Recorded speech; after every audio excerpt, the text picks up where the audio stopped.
Gracias, mi estimado Temi Molina. Bienvenidos una vez más a Foro Radial de Radio Estéreo Universidad 107.7 FM, otro foro radial más en donde tocamos temáticas de diversa índole, en este caso un tema palpitante, un tema que ya muchos habíamos dejado prácticamente solventado, habíamos dejado pues ya cerrado, pero que bueno, parece que por obra y gracia de arte de Birli Birloque a alguien se le ocurre, ¿no?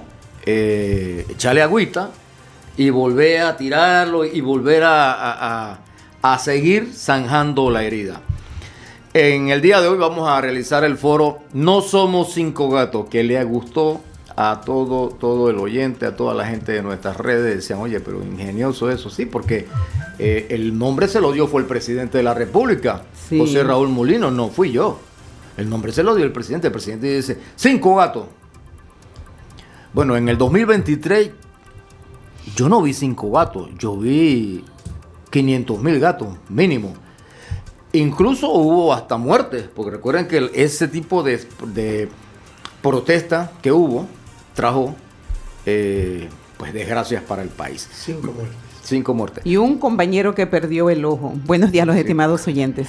Bien, en la mesa de trabajo de Radio Estéreo Universidad nos acompaña nuestra periodista infatigable, incisiva, Ligia Arriaga, de la provincia de Darién, que ella se suma y se ha sumado, como se dice, 200% al tema ambientalista. ¿Qué tal? Buenos días. También nos acompaña la doctora Joana Ábrego, licenciada en Derecho y Ciencias Políticas de la Universidad de Panamá y especialista en Derecho Ambiental.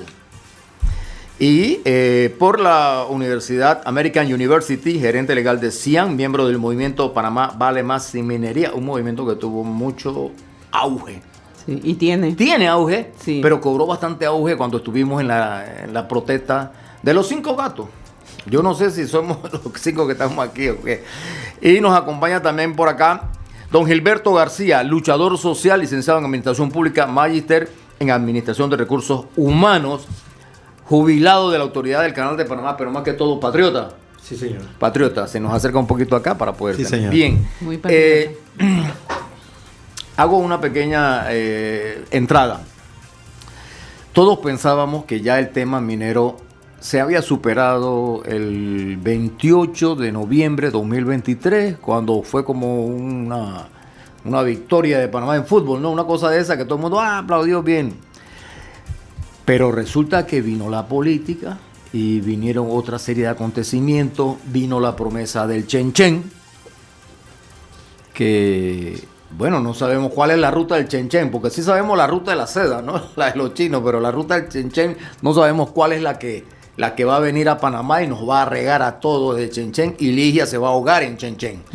Entonces, el presidente de la República ya por ahí como 10 días, 12 días, me puedo equivocar, 15 días por ahí, dijo que porque 5 gatos no quieren mina, no hay mina.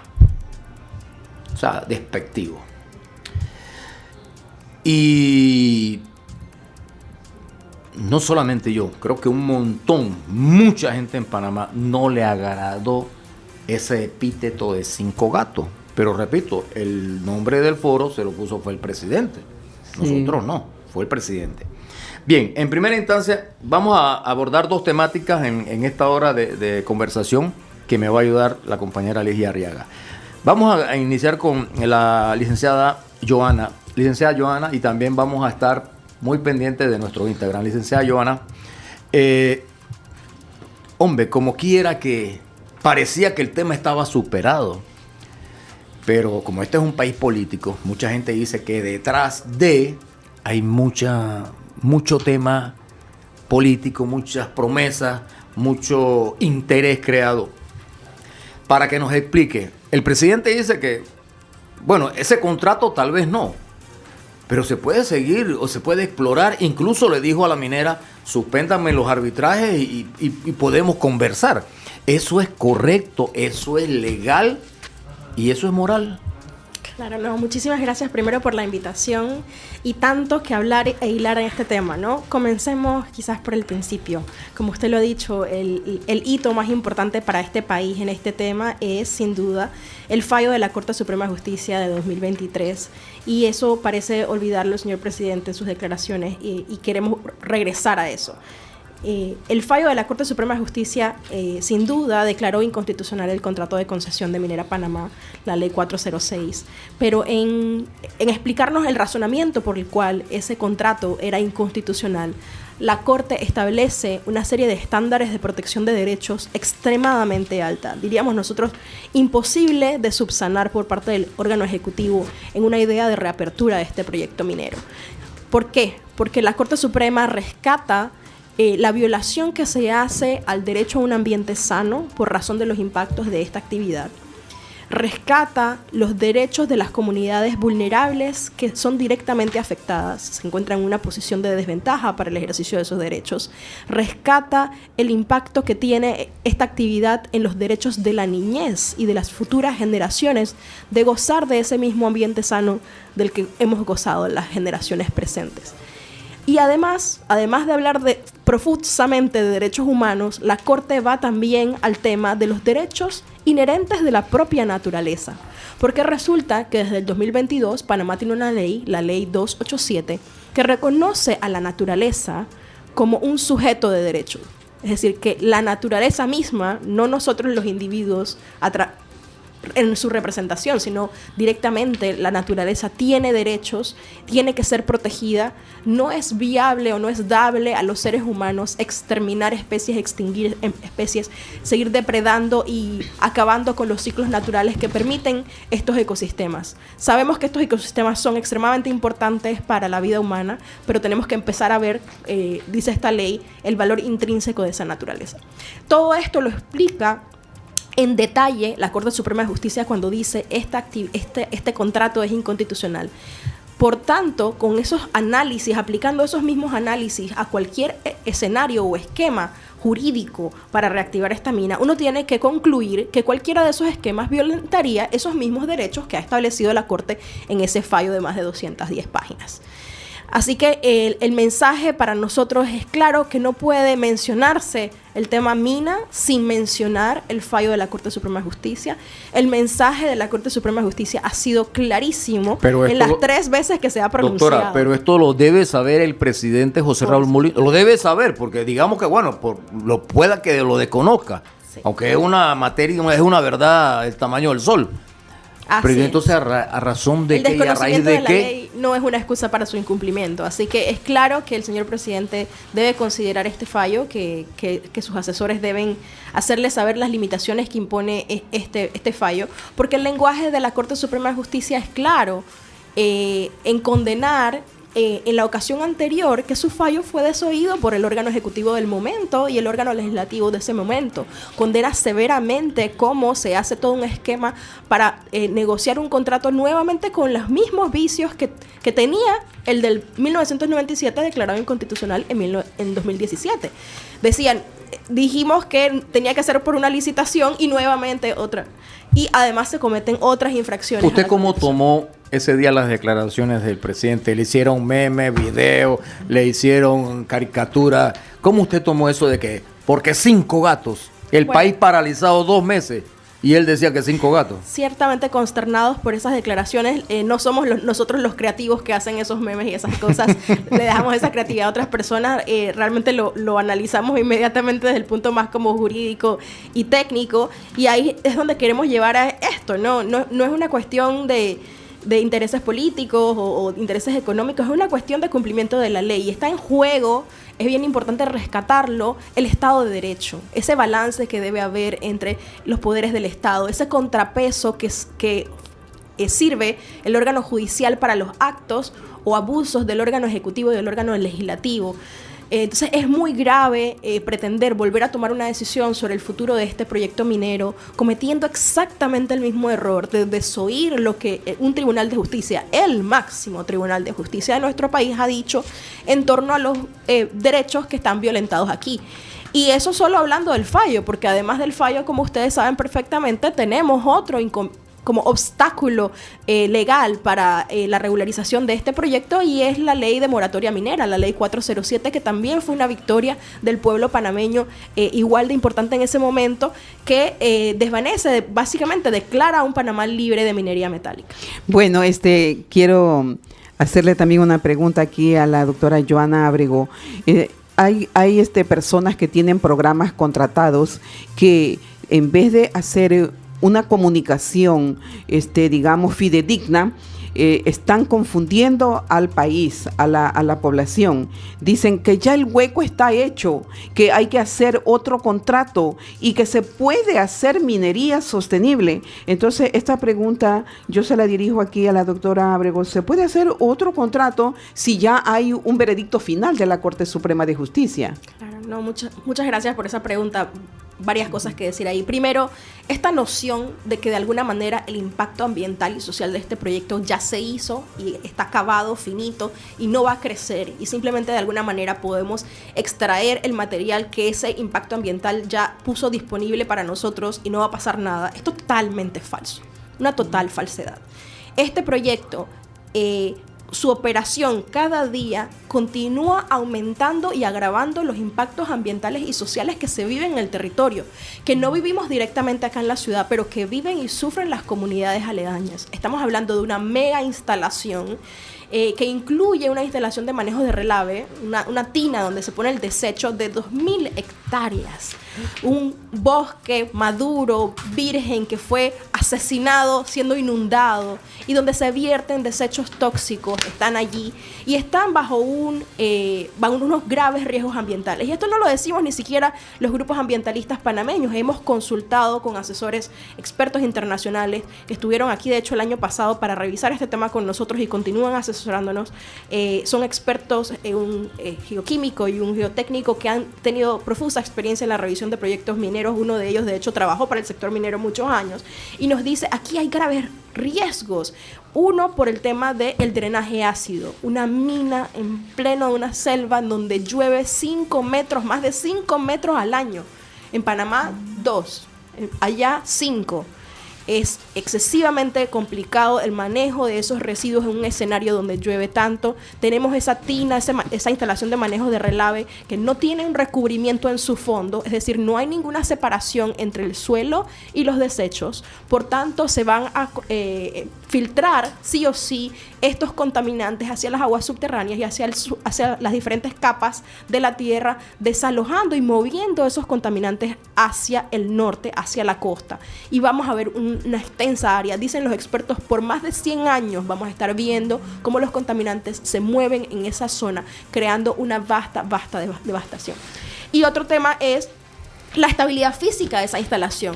No se están cumpliendo los estándares internacionales del manejo de estas instalaciones y estamos frente a un riesgo grave de colapso de uno de los muros de contención de esta instalación de manejo de relave. Entonces, los impactos, aún el proyecto estando suspendido, están ahí, unos riesgos excesivamente graves. Si se reactiva el proyecto, solo crecerán esos impactos. Recordemos además que este proyecto tenía en el estudio de impacto ambiental 3 tajos, estaba explotando uno por el momento y pretendía aprobar un nuevo estudio de impacto ambiental para 3 tajos adicionales.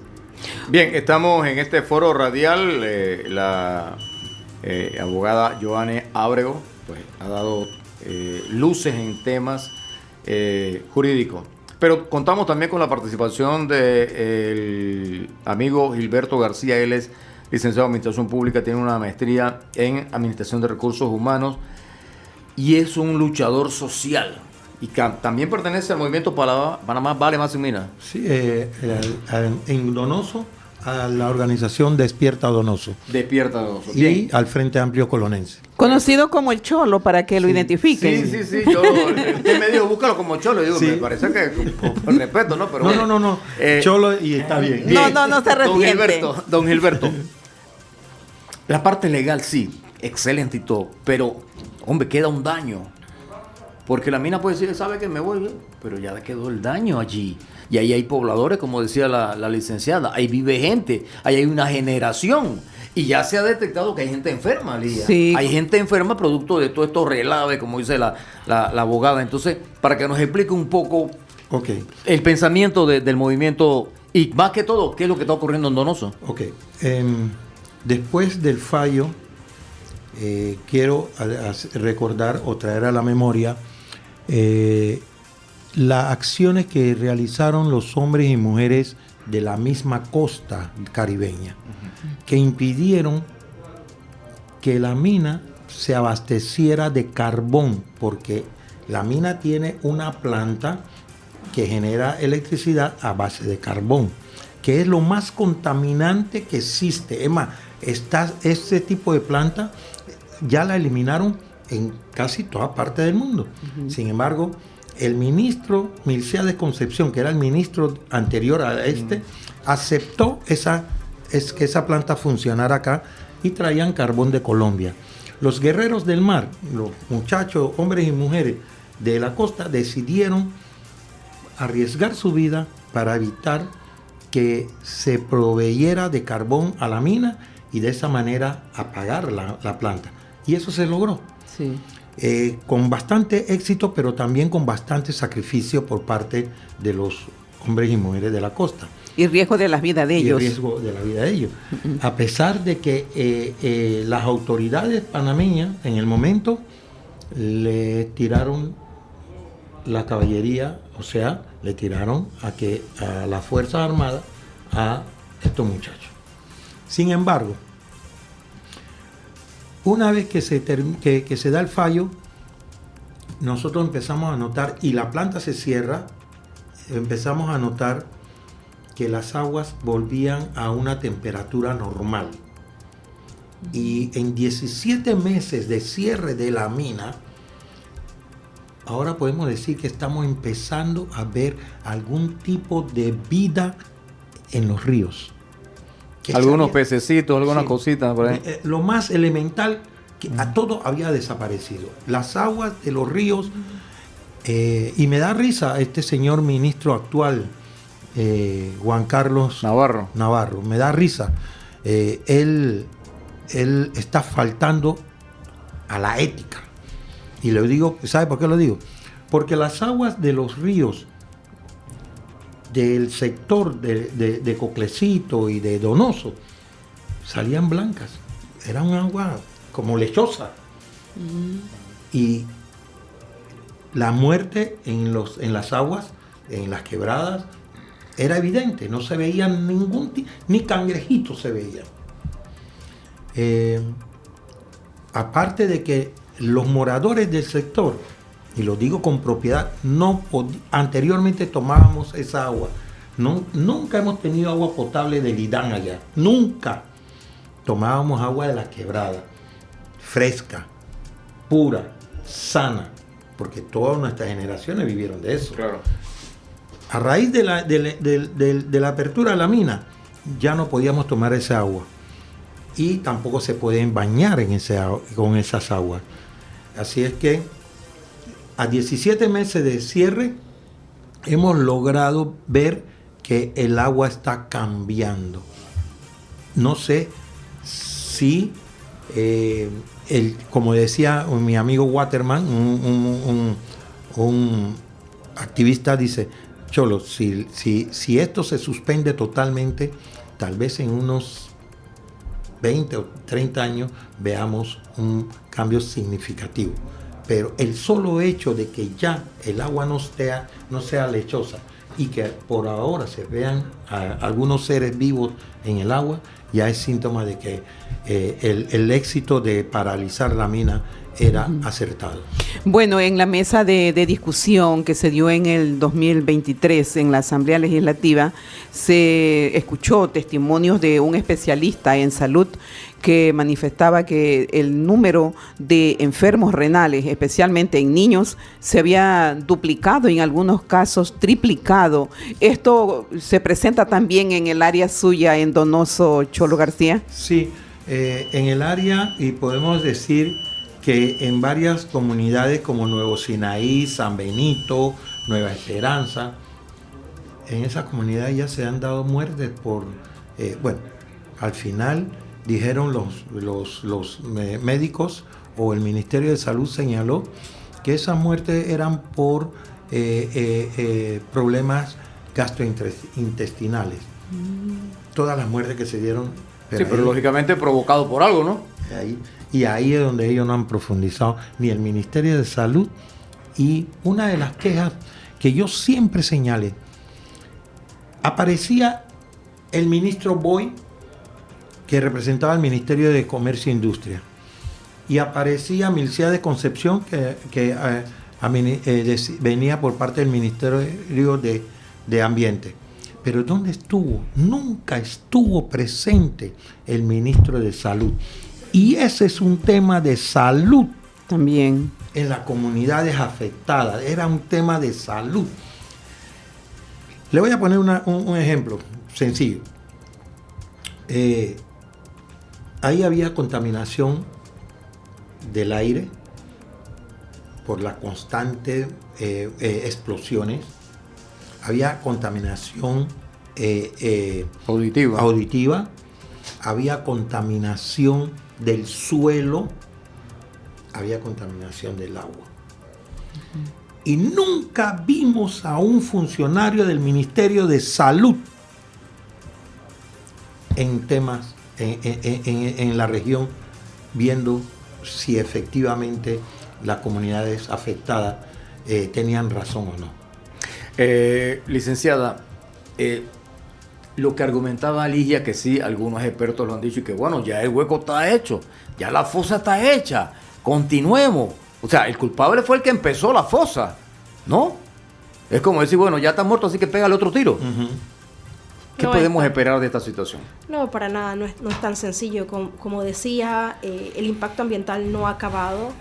Cada día que se explote más esa mina, los impactos se seguirán sintiendo y agrandando. Recordemos que es era una concesión de casi 13.000 hectáreas, un área impactada de casi 20.000 hectáreas, una proyección de crecimiento no solo de los yacimientos adicionales que serían explotados, sino de la propia tina de manejo de relave que seguiría creciendo y creciendo a medida que más desechos fueran depositados en ella. Entonces, el impacto ambiental, el riesgo al que se exponen las comunidades, la salud de las comunidades, solo irá creciendo.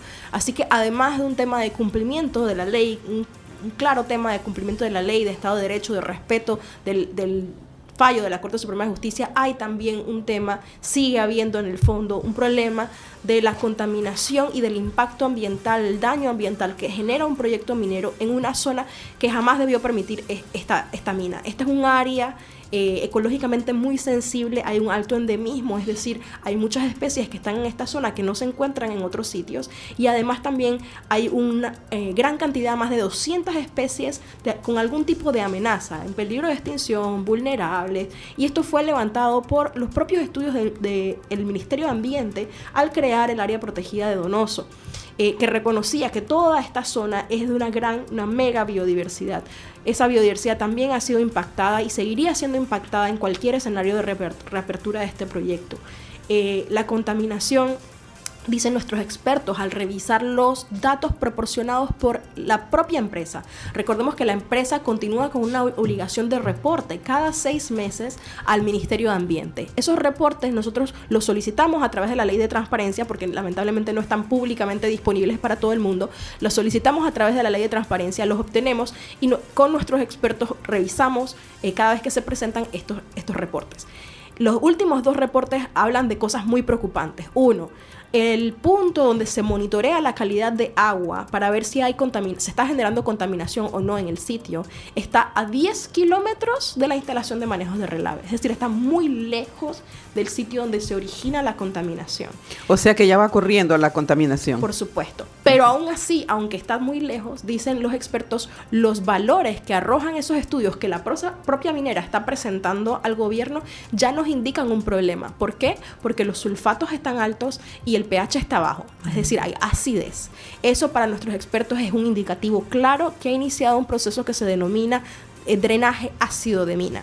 Ese proceso es el proceso en el cual el agua en contacto con los materiales, los químicos que están en la roca que se expone, porque recordamos que esto era un bosque con una capa de suelo y luego una vegetación exuberante. Todo eso fue absolutamente removido y llegamos a esta roca que nada más por el hecho de exponerla y de fragmentarla, se exponen una serie de químicos peligrosos, ¿sí? Entonces el agua entra en contacto con estos químicos, crea un ácido y el ácido continúa en una cadena generando mayor contaminación porque entonces desaloja algo que se llama metales pesados. Los metales pesados son muy peligrosos para el ambiente e incluso para la salud humana. Entonces, a través de esta reacción en cadena, metales pesados están llegando a los cuerpos de agua natural y por eso, dicen los científicos, estamos empezando a ver sulfatos altos y pH bajo, incluso a 10 kilómetros de la instalación de manejo de relave.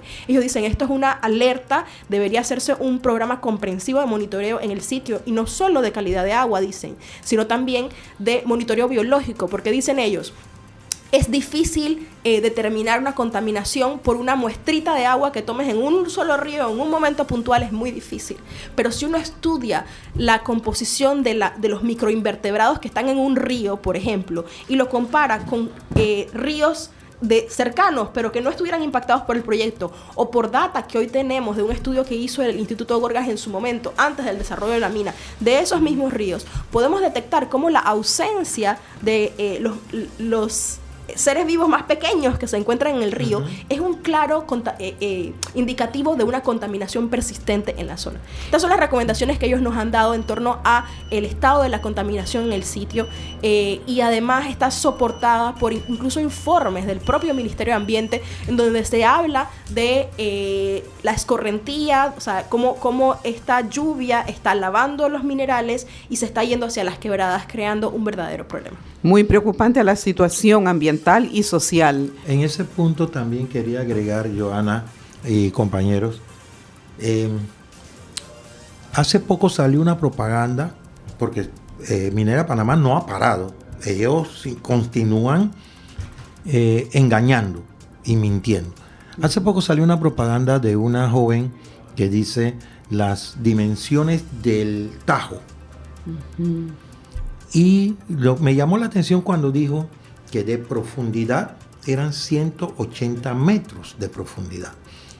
Para que todo el mundo tenga una idea de qué son 180 metros de profundidad, un barco que llega al Atlántico para subir al lago Gatún, esa escalera de las esclusas lo sube o lo eleva a 27 metros, o sea, 80 pies. 27 metros.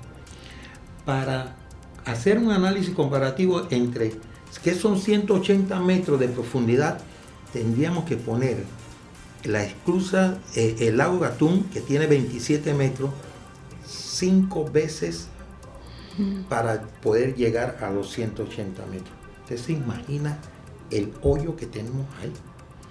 Y la contaminación. Casi medio kilómetro.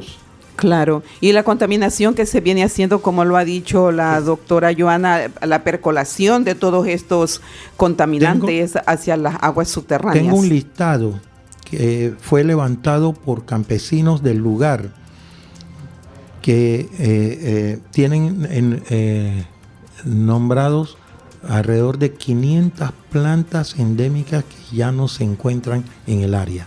Qué pena. Aparte, tengo el listado. Aparte de esas 500 plantas que ya no aparecen, que desaparecieron del área, nos han metido en un callejón a todos, al país. Este señor Molino nos ha metido en un callejón porque está el tema del lago Gatún, que recibe agua de ríos como el Siri Grande y el Trinidad, que son ríos que están al norte de Penonomé. Bien, esos ríos están también como a menos de 50 o 60 kilómetros del Tajo. Y no hay ningún científico puede negar que hay conectividad subterránea, de agua subterránea, y que es probable y es hasta posible que en algún momento esas aguas contaminadas puedan conectarse subterráneamente con el río Trinidad y el Siri Grande, que son las aguas que llegan al lago Gatún y que es donde nosotros, los seres humanos que vivimos en Colón, Panamá y Chorrera, tomamos agua. Entonces, las potabilizadoras pueden correr un grave riesgo de ser contaminadas por lo que pueda venir de la mina. Bueno, aquí, aunque ya lo ha dicho la doctora Joana Ábrego, que la explotación de los minerales es una destrucción total de los bosques y además de que se destruye el bosque y la diversidad de vida que ellos contienen, se está destruyendo un corredor biológico, el corredor biológico mesoamericano, que si no me equivoco, este es un convenio que lo firman alrededor de 5 países. Pero también quiero a esta reflexión aunar al comentario que hacen inclusive periodistas, lo voy a decir con vergüenza ajena, porque el periodista tiene que ser muy neutral y conciso, muy franco en los conceptos que emite, que dicen, ay, pero si todo mundo utilizan aretes, todo mundo anda con un celular en la mano, se ponen ahora unos piercing en la nariz, en otras partes del cuerpo, y se quejan de que no quieren minería. Pero lo que no dicen es de que la mayor cantidad de minerales que se están utilizando es en armamento bélico, en la guerra, y no solamente que están destruyendo la naturaleza para extraer estos metales que necesitan, sino que contribuyen muchísimo más a los gases para el efecto invernadero.